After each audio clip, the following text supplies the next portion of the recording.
ಯತ್ನಾಳ್ ಅವರು. ಸನ್ಮಾನ್ಯ ಅಧ್ಯಕ್ಷರೇ, ಈಗ ಏನಮ್ಮ ಮಾಂತೇಶ್ ಕೌಜಲ್ಗಿ ಅವರು ಈ ಮಾಹಿತಿ ಹಕ್ಕು ಅನ್ನೋವಂಥದ್ದು ಕೆಲವೊಂದು ಜನರ ಒಂದು ದೊಡ್ಡ ಉದ್ಯೋಗ ಆಗಿಬಿಟ್ಟಿದೆ. ಈಗ ಅವ್ರು ನೋಡಿಬಿಟ್ರೆ ಅವರ ಮನೆ, ಅವ್ರ ಕಾರು, ಅವ್ರ ಅಂತಸ್ತು ನೋಡಿದ್ರೆ ಎಲ್ಲ ಅಧಿಕಾರಿಗಳನ್ನು ಬ್ಲ್ಯಾಕ್ಮೇಲ್ ಮಾಡೋದು, ಜನಪ್ರತಿನಿಧಿಗಳನ್ನು ಬ್ಲ್ಯಾಕ್ಮೇಲ್ ಮಾಡೋದು, ಇದೊಂದು ಕಾಂಟ್ರಾಕ್ಟರ್ಗಳನ್ನು ಬ್ಲ್ಯಾಕ್ಮೇಲ್ ಮಾಡೋದು, ನಿರಂತರವಾಗಿ ಈ ಮಾಹಿತಿ ಹಕ್ಕು ಅನ್ನೋಂಥದ್ದನ್ನು ದುರುಪಯೋಗ ಇವತ್ತು ರಾಜ್ಯದಲ್ಲಿ ಭಾಳ ಆಗ್ತಾ ಇದೆ. ಇವತ್ತು ಮಾನ್ಯ ಸಚಿವರು ಹೇಳಿದ್ರು, ನಾವು ಅಷ್ಟು ಡಿಸ್ಮಿಸ್ ಮಾಡಿದ್ವಿ, ಡಿಸ್ಮಿಸ್ ಮಾಡಿದ್ವಿ. ಆದರೆ ಆ ಮಾಹಿತಿ ಹಕ್ಕು ಕೇಳೋರ್ದು ಏನೇನಿದೆ ಅವ್ರ ಮೇಲೆ ತನಿಖೆ ಆಗಬೇಕು, ಅವ್ರಿಗೆ ಏನಾದರೂ ಕಠಿಣ ಶಿಕ್ಷೆ ಆಗಬೇಕು. ಯಾಕಂದ್ರೆ ಅವರು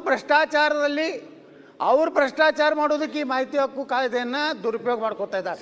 ಅದಕ್ಕೆ ನಾನು ಸರ್ಕಾರಕ್ಕೆ ಆಗ್ರಹ ಮಾಡ್ತೀನಿ, ಅವ್ರ ಬಗ್ಗೆ ವಿಶೇಷ ಕಾಳಜಿ ಕನಿಕರ ಬೇಕಾಗಿಲ್ಲ. ಅವರು ಭ್ರಷ್ಟಾಚಾರದ ಪಿತಾಮಹ ಅವ್ರು ಆಗ್ತಾ ಇದ್ದಾರೆ. ಅದಕ್ಕೆ ಅಧ್ಯಕ್ಷರೇ, ಅದರ ಮೇಲೂ ಒಂದು ವಿಜಿಲೆನ್ಸ್ ಇರಬೇಕು. ಆ ಮಾಹಿತಿ ಹಕ್ಕುದಾರ ಮೇಲೂ ಒಂದು ವಿಜಿಲೆನ್ಸ್ ಆಗಬೇಕು. ಅದು ಅವರ ಆಸ್ತಿ ಪಾಸ್ತಿನೂ ಸಹ ಇವತ್ತು ತನಿಖೆ ಆಗಬೇಕು.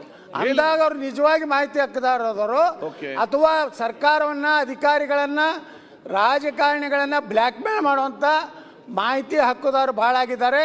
ಇದಕ್ಕೆ ಒಂದು ರೀತಿ ಕಂಟ್ರೋಲ್ ತರುವಂತ ಕಾನೂನನ್ನ ರಾಜ್ಯದಲ್ಲಿ ಜಾರಿ ಮಾಡಬೇಕು.